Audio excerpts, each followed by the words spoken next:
Fala galera, aqui é o Gabriel e hoje é dia de um vídeo muito especial aqui no canal, porque a gente vai falar da volta do Super Choque no universo da DC.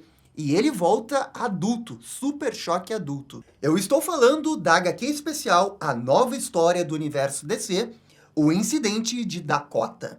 Essa HQ vai explicar o que aconteceu com os personagens da Milestone, que simplesmente sumiram no universo da DC. E eu vou tentar aqui explicar direitinho tudo o que aconteceu recentemente com os personagens da Milestone, e isso inclui o Super Choque, até chegar nesse momento.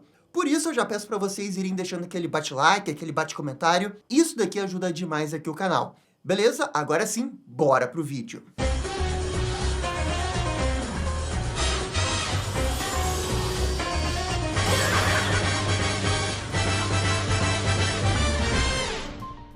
E só antes da gente começar a falar da HQ, eu queria explicar por que essa HQ ela é tão importante e também contextualizar um pouco a história dos personagens da Milestone.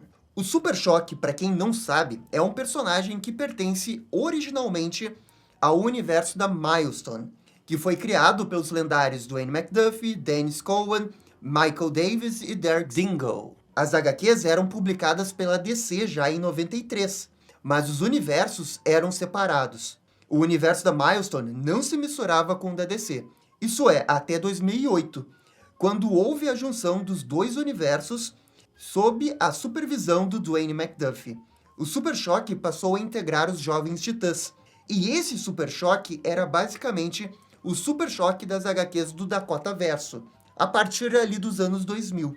Só que algum tempo depois, teve o reboot dos Novos 52, e o Super Choque ganhou uma nova mensal. Mas aos poucos, os personagens da Milestone foram desaparecendo do universo DC, até que finalmente teve uma espécie de reboot, que restabelecia os personagens do Dakota Verso numa outra terra, separado do universo da DC. Mas nunca haviam explicado o que tinha acontecido com os personagens da Milestone que estavam dentro do universo da DC, porque não tinha como eles simplesmente sumirem do nada. E essa nova HQ, O Incidente de Dakota, é a HQ que vai explicar direitinho tudo o que acontece aqui. Inclusive, vai estabelecer alguns retcons para justificar o Super Choque adulto no final da história. Então, dito isso, agora sim, bora começar a história. A HQ começa em Dakota, num futuro distante. Vemos um herói chamado Beacon reclamando do seu azar de sempre ter que caçar um vilão maluco. Então, uma explosão acontece no topo de um prédio. É Shiv, um vilão meta-humano, e é quem o Beacon está atrás. O herói usou seus poderes para proteger os civis.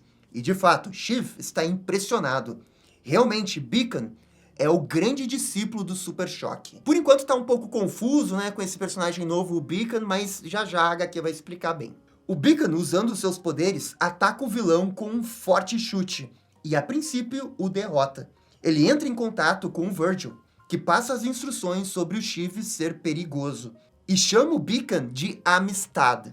Ou seja, isso significa que o nome desse herói, o Beacon, é Amistad Irving, que é justamente o filho da Rocket com o personagem Nubble. Para quem não tá lembrando desse personagem, ele é um tanto quanto desconhecido, mas ele apareceu ainda como criança no desenho do Justiça Jovem. Tô até colocando a foto aqui para vocês se lembrarem dele. Então, é o mesmo personagem, filho da mesma pessoa, mas claro que universos diferentes.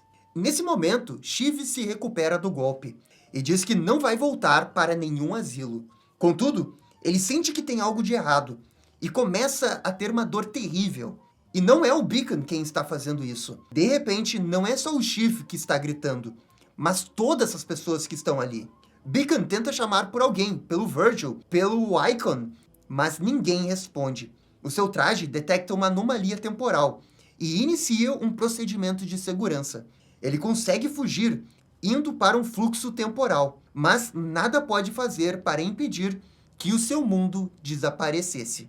Amistad promete que irá salvar o seu mundo, mas para isso, primeiro precisa voltar ao passado. O Amistad vai tentar impedir que o seu futuro desapareça, e por isso ele volta para o que seria o equivalente aos anos 2000 do universo da DC. Os anos 2000 do que seria equivalente às publicações dos anos 2000 da DC. E é nesse momento que a HQ vai basicamente recontar toda a origem do Dakotaverse. Voltamos para os anos dourados de Dakota. E Beacon explica que Dakota não era como Metrópolis ou Gotham. Não tinha nenhum super, mas tinha um grande guardião. E o seu nome era Edwin Alva, o empresário humanitário amado pela mídia. Alva está empolgado porque a sua cidade está mais segura do que nunca. Só há um empecilho. Existe um bairro chamado Ilha Paris. E nesse local há uma taxa grande de crimes. E quem explica isso é o braço direito do Alva, Curtis Metcalf. Alva comenta que esse bairro é um local em ebulição. Os jovens estão revoltados e constantemente realizando confusões. E isso tudo é explicado para a prefeita de Dakota. Graças ao financiamento do governo, a empresa de Alva desenvolveu um gás que cria uma marca radioativa na pessoa. E isso permite que o governo rastreie manifestantes após manifestações. A prefeita adora essa ideia, e assim o gás é usado, no que foi chamado de Operação Big Bang.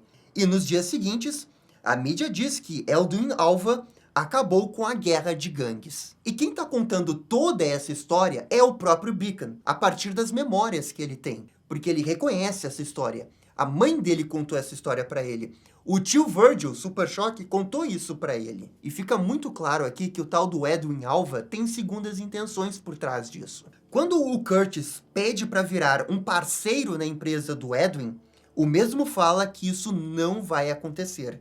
Ele está ali por sua vontade. E nesse momento descobrimos que houve um problema na Operação Big Bang. Diversas pessoas morreram e foram afetadas profundamente pelo gás. E o Edwin usou toda a sua influência para dizer que a culpa desse incidente foi do Curtis. O Beacon explica que o gás fez muito mais do que apenas marcar as pessoas. Ele modificou a nível quântico cada uma delas. E foi assim que surgiram meta-humanos em Dakota. O primeiro grupo de meta-humanos que apareceu foi o Sindicato do Sangue. Eles não eram heróis e sim vilões. A cidade mergulhou numa onda de crimes e parecia perdida.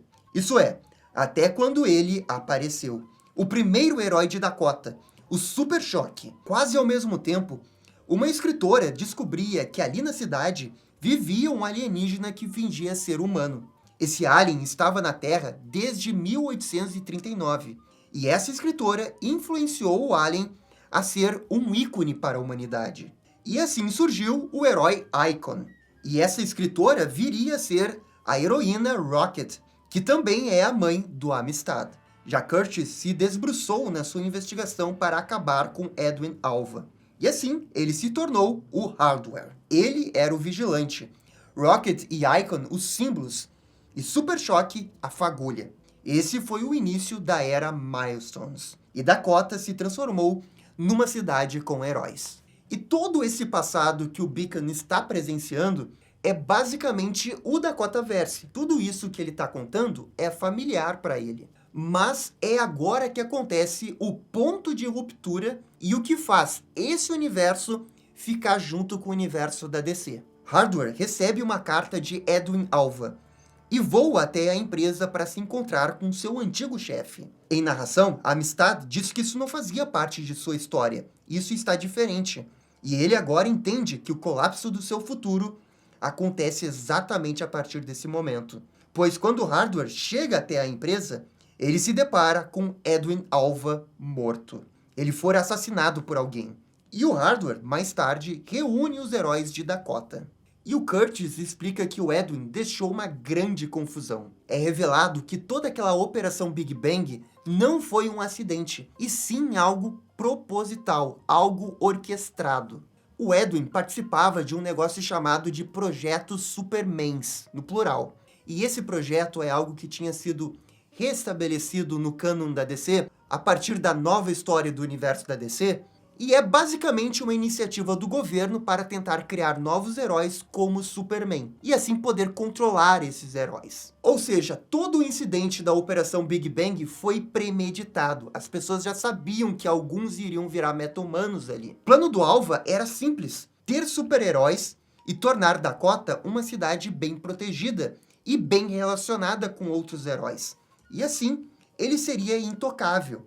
Mas agora alguém matou o Alva. E, para piorar, o Hardware vai ser o principal suspeito, assim como os outros heróis de Dakota. Ou seja, os federais não vão cooperar, e eles vão ter que lutar pelo seu direito de continuar sendo super-heróis. E é nesse momento que cortamos para a Casa Branca. E lá estão Amanda Waller, Sam Lane e Joseph Rock, relatando tudo o que aconteceu recentemente em Dakota para o presidente dos Estados Unidos, o Lex Luthor. O presidente pede que Dakota esteja sob o seu comando até o amanhecer do dia seguinte. E para isso, Amanda Waller reuniu o Esquadrão Suicida, com Tigre de Bronze, Capitão Boomerang e o Pistoleiro. E o objetivo da equipe é muito simples: deter todo e qualquer meta-humano que apareça em Dakota. A equipe, juntamente com o exército dos Estados Unidos, é despachada na cidade, e passam pelo Grande Mural dos Heróis, que segundo Beacon deveria simbolizar um futuro esperançoso. Mas agora, o Luthor quer enterrar esse futuro. O Esquadrão Suicida encontra os primeiros meta-humanos a resistirem. Eles são Wise Sun, Tech-9, DMZ, Fade e Masquerade. E assim, o confronto entre o Esquadrão Suicida, com o apoio do exército americano, contra os meta-humanos se inicia. Em narração, Beacon comenta que ninguém realmente acorda pensando em ser vilão. E ali, naquele confronto, todo mundo acha que está salvando o mundo. Os demais heróis surgem para ajudar os meta-humanos de Dakota.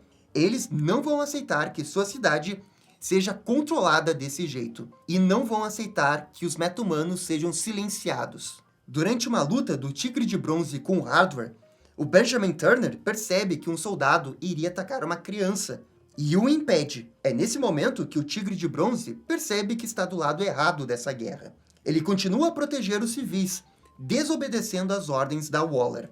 Quando faltavam 45 minutos para o amanhecer, aparece o Capitão Átomo, a serviço do governo dos Estados Unidos. Ele entra em confronto direto com o Icon. O clash entre eles cria uma grande onda de choque. E Icon tenta dizer que o Nathaniel está do lado errado. Enquanto isso, Pistoleiro tem na mira o Tigre de Bronze por causa daquela traição. Mas, na hora H, ele erra o tiro quando um batirangue acerta sua arma. Enfim, a Liga da Justiça aparece ali. Batman diz que é para todos pararem agora. E enfim, Tigre de Bronze se retira do Esquadrão Suicida. E por sorte, a Waller não explode sua cabeça. E o confronto só vai realmente terminar perto das 9 da manhã. Durou a noite toda. Superman diz que Luthor finalmente está propondo um cessar-fogo, mas tem uma condição: todas as atividades meta-humanas serão proibidas em Dakota, e quem usar os poderes será julgado. Super Choque e Rocket na hora ficam indignados. O Icon é o único que tenta manter a calma. Ele entende que sim, os heróis podem existir e lutar pelo seu direito de continuar sendo heróis, mas isso só iria prejudicar a cidade no longo prazo, o que deixa Rocket decepcionada com a postura do seu velho amigo. Só que de qualquer jeito, o Icon acredita que esse é o melhor caminho. Então, um avião aterriza, com Amanda Waller e Sarge Steel, do Departamento de Operações Extranormais.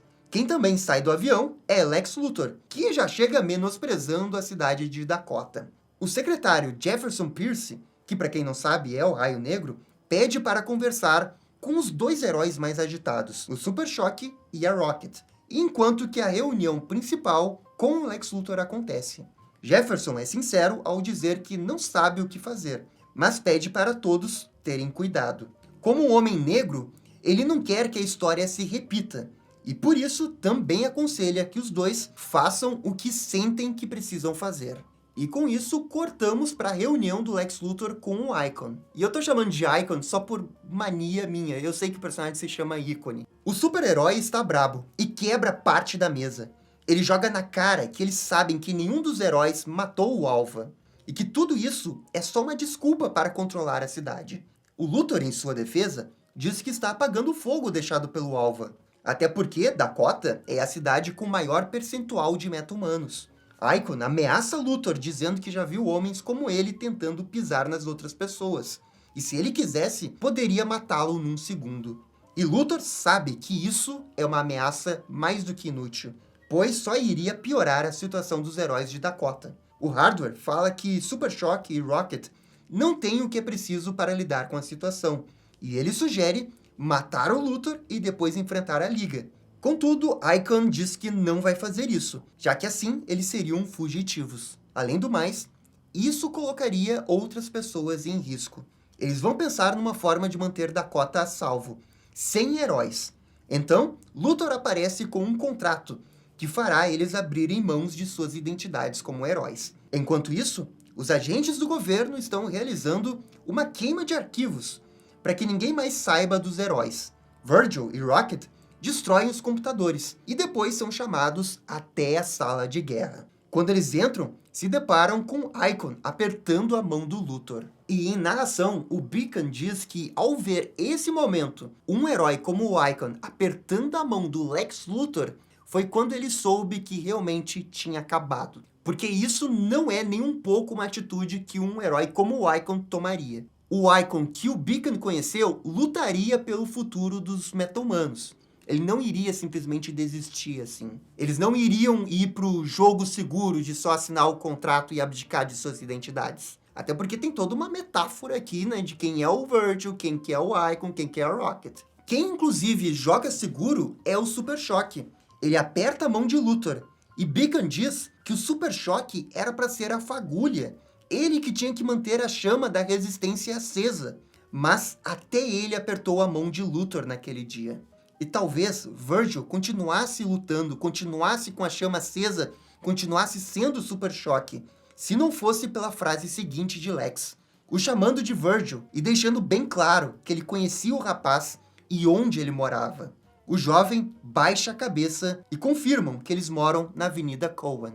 E é aqui que o Beacon reconhece que ele está ganhando novas memórias. É como se todo o passado dele estivesse sendo reescrito diante dos seus olhos. E assim, os heróis de Dakota assinam o tratado. Sem mais heróis em Dakota. Um sonho que se desmancha. A Liga da Justiça pede desculpas, porque não tinha outra opção. Icon e Hardcore, mesmo sem ser heróis, tentaram manter Dakota em segurança. Já Virgil focou nos seus estudos. Quanto a Rocket, ela tira sua jaqueta, revelando que estava grávida do Amistad. A cada segundo, a Amistad se aproxima do presente. E ele sabe que talvez não seja possível mudar o passado, mas talvez ele possa mudar o seu futuro. Mas não vai poder fazer isso sozinho. Ele precisa de alguém. Ele precisa do Super Choque. E é isso que vemos no presente, o Virgil, já adulto, numa cafeteria com alguns amigos. É quando eles percebem que algo está acontecendo na rua. O Beacon simplesmente sai do fluxo temporal e aparece ali no presente. Virgil, ao ver aquilo, se assusta e carrega secretamente um pouco de energia estática e vai verificar. Beacon está na rua procurando pelo Virgil e ele aparece ao seu lado. Mas claro que esse Virgil não sabe quem é o Amistad. Beacon diz que ele é a esperança, o farol de luz para salvar o futuro. E Virgil pede para ele ir até a Liga da Justiça. Mas Amistad o desafia, dizendo que esse não é o herói que um dia ele conheceu. E Virgil começa a usar seus poderes. Beacon faz um longo discurso sobre como o Super Choque era um grande herói. E ele sente muito pela derrota imposta pelo Luthor. Mas a verdade é que ele não pode desistir. O Super Choque é a fagulha que espalhou o fogo. E não é tarde demais para trazê-la de volta. Está na hora dele abraçar quem ele é de verdade. Beacon está prestes a desaparecer, mas ainda dá tempo de dizer que o tio Virgil era o melhor entre eles. E finalmente, Virgil entende que aquele dali era o Amistad. E mais tarde, Virgil retorna para casa e procura por algo. Ele está cansado de se esconder. Está na hora do Super Choque lutar por Dakota novamente. E aqui termina essa HQ. E assim o Super Choque é restabelecido no universo da DC. E ele volta agora como adulto. Até o momento não teve nenhuma HQ do Super Choque anunciada. Talvez nas próximas semanas ou meses aí aconteça algum tipo de anúncio para a gente ter a continuação dessa história. Mas o Virgil e provavelmente os outros heróis da Milestone vão retornar com mais força ao universo da DC. Esse que é o grande legado dessa HQ, esse grande retcon para restabelecer eles nessa história. Agora, também é preciso entender que essa história ela tá repleta de camadas e ela tem grandes polêmicas. Ao criar essa história para justificar por que eles sumiram, eles tiveram que assinar um tratado do Lex Luthor, caraca, a DC cometeu crimes mais crimes com esses personagens, porque eles jamais iriam assinar qualquer coisa assim desse nível aí. Nunca. Por isso, essa é uma HQ que você tem que entender que os caras tiveram que sacrificar um pouco, né, a essência dos personagens para criar essa justificativa. Algumas pessoas também não gostam de ver os personagens da Milestone no universo da DC, porque eles nunca conseguem ter um protagonismo que dentro do universo da Milestone eles conseguem ter. Como o meu primeiro contato do Super Choque foi com um desenho, e o desenho se conecta com o universo da DC, no caso, o desenho da Liga da Justiça, eu tenho essa preferência de gostar de ver o Super Choque no universo da DC. Mas eu também reconheço que sempre que ele esteve no universo da DC, a DC nunca conseguiu fazer algo direito com ele. Ele sempre foi coadjuvante do coadjuvante do coadjuvante. Agora, a DC tem essa nova oportunidade de tentar fazer algo legal com o Super Choque dentro do grande escopo que é o universo da DC. Até porque é bem empolgante ter um Super Choque adulto. Pode dar uma dinâmica diferente do que a gente geralmente está acostumado a ver histórias do Super Choque, porque aí ele pode ficar com os adultos, né? Não ficar só com os jovens titãs, que é o que às vezes sobrava pro Super Choque. E além de toda essa polêmica de como que os personagens foram escritos, né? De todo o incidente de Dakota, você pode ver essa história como uma grande metalinguagem envolvendo os personagens negros da DC. O jeito que eles assinaram um contrato contra a vontade, você pode entender que é uma espécie de autocrítica em relação à própria DC e em relação a esses personagens, já que eles sumiram dentro do universo da DC, aí teve o reboot da Milestone dentro de outros quadrinhos.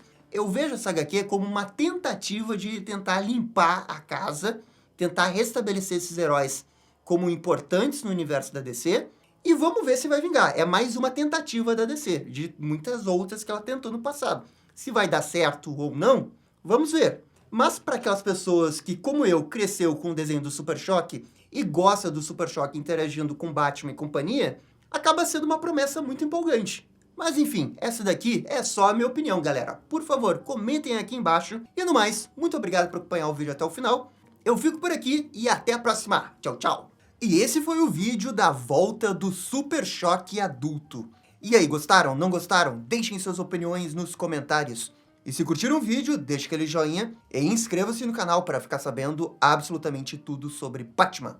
Obrigado, gente, e até a próxima. Tchau, tchau!